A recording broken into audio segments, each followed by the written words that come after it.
faudrait pas qu'on donne l'impression que voilà, nous sommes réconciliés. Il y a des problèmes de fond qu'il faut aujourd'hui qu'on aborde. Et je le disais tout à l'heure hors antenne, il faut que nous en arrivions aujourd'hui à ce qu'on appelle, qui a été proposé par un homme politique, l'ancien Premier ministre Pascal Affi-N'Guessan.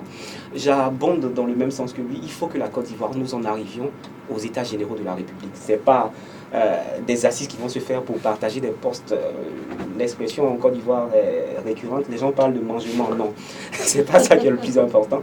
Il faut qu'on arrive à toucher des questions de fond à travers les États généraux de la République de Côte d'Ivoire qui vont représenter pour moi un véritable exercice de catharsis généralisé qui vont permettre aux Ivoiriens de se parler véritablement. Oui, les États généraux, et ça serait organisé par qui et comment et qui prendrait part à ces États généraux? Est-ce que le citoyen lambda aura sa place là-dedans? Le citoyen lambda, c'est méchant peut-être de le dire ainsi, représente parfois la chair à canon. C'est eux qui donnent leur poitrine. Donc c'est eux qui doivent être au centre des préoccupations des politiques et sociales des Ivoiriens aujourd'hui. Donc c'est eux qui doivent être au cœur des débats. Et naturellement, il faut associer, je vous emprunte l'expression, les gens d'en haut en haut. Il faut les associer forcément au débat pour que ce soit le monde culturel, le monde sportif, le monde, les personnes lambda, la vieille femme qui vont au marché, le petit mécanicien du coin de la rue. Il faut que tout le monde soit associé parce que quand les balles viennent, généralement ce sont ces personnes-là qui sont de plus en plus victimes et elles ont beaucoup de choses à nous dire justement. Ok, merci monsieur. Alors, je me tourne vers monsieur Camara pour lui demander son avis également. Merci Madame Touré. Voilà, lui il a déjà parlé, monsieur Diarassou. Alors, à votre tour, monsieur. Non, pas à votre tour de manger, hein, parce qu'on ne veut plus entendre ça en Côte d'Ivoire. Bien sûr. Alors, on va dire merci, gros merci à monsieur Diarassouba d'avoir une pensée pour notre illustre président Félix Houphouët-Boigny. Donc, je ne vais pas continuer dans ce sens. Merci encore. Alors, moi, je vais tout simplement revenir à cette parole de Alpha Blondy, qui disait à l'époque à Laurent Gbagbo, le président Laurent Gbagbo, qui lui disait qu'il faudrait rencontrer le ministre Soro Guillaume pour échanger solidement et entre quatre murs. Et tant que vous ne trouvez pas une solution, vous ne sortez pas. Ouais. Alors, les états généraux dont parle M. Kader Diarassouba sont vraiment souhaitables. Nous souhaitons des états généraux, à défaut d'avoir des hommes politiques qui parleront autour d'une pièce. On devrait avoir toute une nation qui ne sorte pas du pays tant qu'on ne trouve pas une solution. Oui, interdiction formelle de sortir du pays. Bloquons les frontières. Voilà. Donc la paix, c'est important, on ne le dira jamais assez. Sans paix, on ne peut rien faire. Oui, voilà. C'est vrai. Alors moi, oui, monsieur Diarassouba voulait ajouter quelque chose à ça? Non, je suis parfaitement d'accord. C'est la mise en bouche, donc tout va très bien. D'accord. Alors moi, je suis quand même curieuse parce qu'il y a une question qui me tourne souvent dans l'esprit. Je me demande comment ça se fait que en Afrique, en général, et particulièrement en Côte d'Ivoire, parce que c'est cela qui nous touche le plus, comment ça se fait que l'élection présidentielle se solde toujours par un conflit de cette nature? Est-ce qu'il n'y a pas une non-maîtrise de la chose démocratique d'abord? Qu'est-ce que c'est? Le politologue va me l'expliquer. Il n'y a pas de problème. Voilà.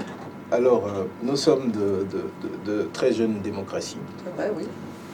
La démocratie n'est pas encore assise en Afrique de l'Ouest. Mais je tiens à rappeler à tout auditeur, à toute personne que la démocratie en Afrique de l'Ouest est en train de connaître une croissance. Je m'explique. Il y a quelques années, nous avions des despotes, nous avions des dictateurs, nous avions des guerres qui n'en finissaient pas, la Sierra Leone, enfin le Libéria, la Côte d'Ivoire. Nous avions pas mal de terrains minés. Et aujourd'hui, nous avons une Afrique de l'Ouest qui est quasiment totalement, qui était totalement démocratisée. Nous avons seulement le Togo en Afrique de l'Ouest qui n'est pas encore au stade démocratique. Mais c'est en cours, j'ai l'impression, parce que la population togolaise en train de faire sa part. Ok, bien. Alors, dans nos démocraties récentes, nous avons la Côte d'Ivoire qui vient de connaître une crise et en train d'aller progressivement vers une élection qui, j'espère, sera une élection paisible et pacifique. Mais autre soit dit, la dernière élection aussi s'était passée de façon très pacifique. En effet. Alors, le problème survient quand nous avons des candidats qui sont persuadés qu'ils doivent être ceux-là même qui doivent diriger le pays. Ils ne veulent pas penser un seul instant que ça doit être l'autre qui gouvernera. Donc, dans tous les cas de figure, il faudrait qu'ils gagnent. Tant que nous resterons dans un schéma politique qui nous oblige à ne pas reconnaître la victoire de l'un ou de l'autre, on n'avancera pas. Mais j'insiste pour dire que l'Afrique de l'Ouest est en train de se démocratiser et nous attendons confirmation dans les prochaines élections. Il y a eu quelques confirmations au niveau du Sénégal, de la Guinée, du Burkina Faso, du Mali. Au Libéria, c'est en train de bien se passer, au Ghana. Donc, c'est en train d'aller de mieux en mieux. J'ai espoir. L'espoir permet de vivre, en tout cas. L'espoir fait vivre. Je ne suis pas forcément d'accord avec ce que M. Camara disait tout à l'heure, parce que le cas du Togo n'est pas inédit en Afrique de l'Ouest. On a connu ce qui s'est passé récemment avec le départ de Blaise Compaoré du pouvoir. Les circonstances peuvent être telles ce qu'elles fut à l'époque, mais ça a été un coup d'État civilo-militaire. Est-ce qu'on doit légitimer les coups d'État, qu'ils soient civils ou bien militaires? Là, c'est la grosse question. Au Togo, ce qui est en train de se passer, il y a une élection. Récemment, Faure a été élu président de la République. Une élection qui était ouverte à tous, une élection inclusive, démocratique. Il a été élu. Et aujourd'hui, je ne saurais le dire. je ne saurais le dire. Mais il y a une élection qui a été validée par la communauté internationale, qui a été validée par les observateurs africains qui étaient présents. Et aujourd'hui, on trouve qu'il y a une population qui se lève, qui réclame. Mais pourquoi cette population ne peut pas attendre les élections pour s'exprimer? Pour en revenir à la question, moi, je pense que l'Africain croit en la fossilisation au poste et au fétichisme des fonctions. Voilà. On a l'impression que voilà, quand nous sommes à une fonction, nous sommes à un poste, on doit se fossiliser. C'est-à-dire, nous sommes le nec plus ultra, nous sommes la personne par-dessus tout, la personne idéale, et il n'y a plus rien derrière qui doit être là. Non, c'est pas ça justement. Il y a ce syndrome-là qui est en train de grandir de plus en plus en Afrique, mais on a eu fort heureusement le cas du Burkina qui a freiné certaines ardeurs. De moins en moins, les dirigeants ne veulent rester au pouvoir et biaiser la constitution qui ne leur donne pas droit à plus de 2 mandats. Donc toutefois qu'un président désormais ou un dirigeant africain s'essaie à la manipulation de la constitution pour rester au pouvoir, il y a une forme de conscience, une nouvelle conscience africaine qui se lève, la population sort dans la rue et tout ça, ils retirent les textes. Moi je pense que sur ce point, nous pouvons être d'accord et effectivement, on est en train d'aller vers une véritable démocratisation de l'Afrique. Mais attention à ne pas retomber dans nos mêmes travers que par le passé. Il faut éviter. Et by any way, any means if necessary, il faut éviter que nous ne retombions dans les mêmes travers en faisant des impeachments, en empêchant certains candidats pour telle ou telle raison, s'ils remplissent les conditions constitutionnelles de candidater à une élection, si c'est leur désir. Voilà. Je vais rebondir là-dessus. Oui, alors, tant que cela sera nécessaire, nous répéterons la parole de M. Obama, du président Obama, qui disait que l'Afrique a besoin d'institutions fortes et non d'hommes forts. La démocratisation qui est en train d'être amorcée en ce moment en Afrique de l'Ouest, surtout, et en Afrique en général, est due au fait que la CEDEAO joue un rôle prépondérant dans la résolution des crises. La CEDEAO est beaucoup plus forte qu'avant. La CEDEAO est beaucoup plus consciente qu'avant. La CEDEAO fait en sorte que les gouvernants n'abusent plus de leur peuple. Et ça s'est constaté depuis 2011 avec l'élection du président Ouattara. On a vu toute une CEDEAO mobilisée. On a vu avec l'élection gambienne, le coup d'État qui a échoué au Mali, le coup d'État qui a échoué au Burkina Faso. À chaque fois qu'il y a eu un putsch, la CEDEAO est montée au créneau et le putschiste qui a pris les rênes de l'État n'a pas fait long feu à la tête du pays. cela démontre que nous avons une institution qui est forte et qui me semble, à mon avis, qui semble beaucoup plus forte que l'Union africaine elle-même. La CEDEAO est en train de démontrer que c'est possible d'atteindre cet objectif idéal qui est l'institution forte.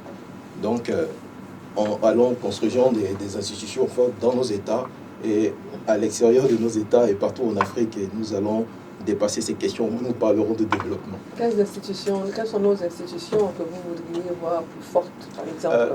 En Côte d'Ivoire, il nous faudrait une institution juridique plus forte, une institution publique, enfin de toutes les institutions publiques, que ce soit les mairies, les départements, toutes ces institutions-là doivent se renforcer et doivent avoir une certaine autonomie voilà, et ne pas dépendre des chefs d'État qui sont en place. Parce que, quoi qu'on dise, ces hommes-là dépendent tous de la tête.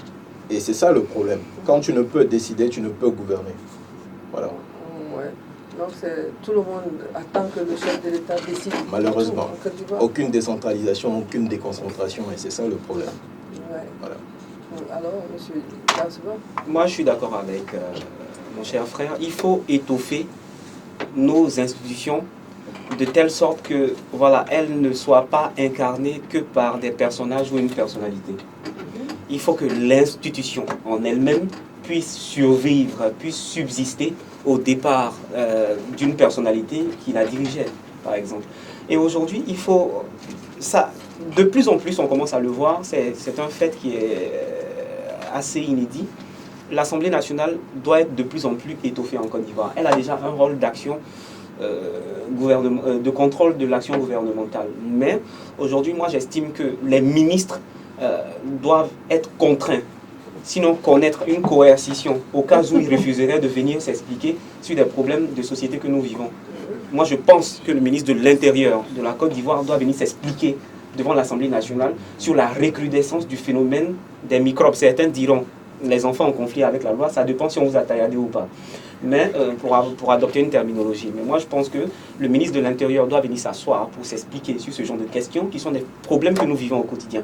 Je pense également que la ministre de l'Éducation nationale en Côte d'Ivoire doit s'asseoir devant l'hémicycle, qui est la représentation nationale, pour s'expliquer sur les problèmes de grève récurrente. La place des étudiants et des étudiantes n'est pas en prison, mais dans les amphis.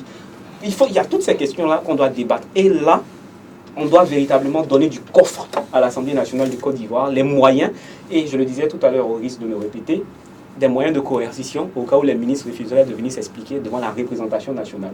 Voilà, parce que c'est à cause du peuple qui sont là. Il ne faudrait pas que, voilà, on s'asseye et on dit, bon, je ne vais pas, et puis il y a quoi? Comme on dit à Abidjan, il faut que tout le monde vienne s'expliquer. Et ça y va du renforcement des capacités de nos différentes institutions. Il y a quelque chose qui a été annoncé, mais moi je fais toujours attention aux effets d'annonce. J'aime quand on nous présente des projets en profondeur. Pourquoi aujourd'hui ne pas passer à une autre forme de pouvoir, par exemple, passer à un pouvoir parlementaire en Côte d'Ivoire? C'est des questions qui peuvent être abordées, débattues dans un cadre démocratique. Chacun envoie ses arguments, si ça passe, ça passe. Mais quand on a un président de la République qui est l'homme le plus puissant, avec qui personne ne peut discuter, ça devient de plus en plus compliqué pour la praxis démocratique dans un pays qui est en train de grandir démocratiquement. Alors à ce niveau, je dirais toujours que ce n'est pas raisonnable pour un chef de ne pas avoir l'oreille pour écouter d'autres personnes. Et ce n'est pas normal non plus que ceux qui sont en face n'aient pas le courage de dire quelque chose. Parce que... Les chefs, généralement, ont l'oreille, mais ils ont les mauvaises bouches pour parler dans leur oreille. Vous êtes sûr? Ah bon, enfin, je ne sais pas ce que vous en pensez, M. Camara. Il a tout à fait raison. D'ailleurs, même le chef de l'État doit se présenter au Parlement pour rendre compte aussi. Ouais. Voilà, il ne fait pas exception. Moi, je ne pense pas, personnellement, qu'un régime parlementaire soit une solution. Soit l'idéal. Voilà, je ne pense pas. J'estime qu'à partir du moment où nous avons des institutions qui sont fortes et chacun joue son rôle comme il le faut, comme il se doit, on n'aura pas de problème. Le président de la République en Côte d'Ivoire et dans bien de pays en Afrique est un homme hyper puissant. De par sa constitution, il est hyper puissant. De par son argent qu'il puise dans les caisses de l'État, il est hyper puissant. De par sa prestance même, parce qu'on idéalise les chefs d'État en Afrique. On les met à un tel sommet qu'on a l'impression qu'après Dieu, ce sont Du coup, tant qu'on aura tous ces facteurs-là, on n'avancera pas dans iota.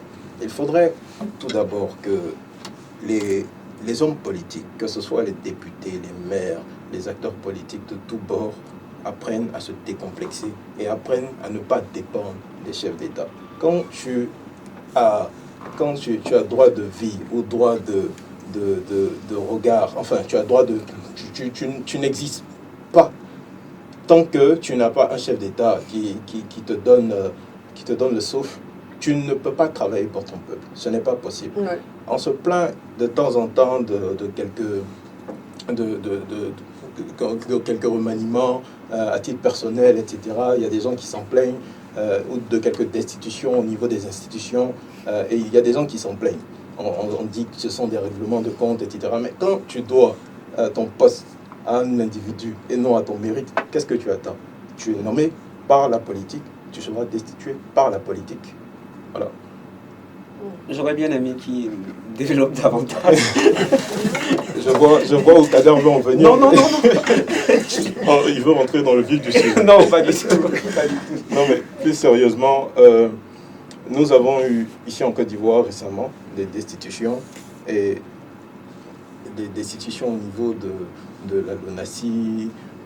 Non, des limogeages. Voilà, pardon, des limogeages, voilà, pardon, exactement, c'est plus exact. Du coup, on a interprété cela, les uns et les autres, chacun a pu interpréter cela comme il pouvait. Et certaines personnes ont dit que le président de la République est en train de faire des règlements de compte politique. Alors, on a constaté cela. Mais quand il y a des règlements de compte politique, c'est parce que ces individus-là dépendent du politique. Et ces individus-là, ces individus ne sont pas forcément forts, ou ne sont pas forcément là parce qu'ils le méritent. Quand tu mérites d'être là, on ne peut te limoger comme ça, en vain, de façon politique. C'est ce que je voulais ajouter. J'estime que les uns et les autres doivent avoir du recul par rapport aux politiques même. Voilà. Je ne sais pas si on se comprend. Le terme exact Oui. qui a découlé des différents limogeages que nous avons connus, d'aucuns ont dit simplement que c'était une forme d'épuration de certains protons dans l'administration ivoirienne, suite à certaines décisions politiques qui ont été prises. J'aimerais que vous reteniez une chose. Est-ce que c'est un fait inédit en Afrique, et est-ce que c'est un fait inédit dans la sphère politique, dans la globosphère politique mondiale? Non, je ne crois pas. Emmanuel Macron en France, il nomme qui il veut, il démet qui il veut. Ça arrive. Donald Trump aux États-Unis, il nomme qui il veut, il démet. Et là, ça a été de façon spectaculaire il a dégommé, c'est l'expression, des proches avec qui il n'était pas en odeur de sainteté. C'est un fait qui arrive presque partout dans la politique, sauf que en Afrique, plus particulièrement chez nous en Côte d'Ivoire, on a eu l'impression qu'il y a eu une forme d'abus juste parce que des opinions ne convergeaient pas. Et là, c'est là le danger de la démocratie. On ne peut pas aller limoger, chasser des gens juste parce qu'ils ont une opinion contraire de ce que vous avancez. Ça ne marche pas comme ça. Tant qu'ils font bien leur travail. Mais qu'est-ce qui nous dit, justement, qu'est-ce qui nous dit que c'est parce que ces personnes-là ont une opinion contraire? C'est ça. Je repose la question. Qu'est-ce qui nous le dit exactement? Qu'est-ce qui ne nous dit pas? Voilà, donc c'est subjectif. C'est-à-dire que chacun il va de son pronostic. Ok, on va arrêter là pour donner de la musique à nos auditeurs et on revient tout à l'heure à l'antenne.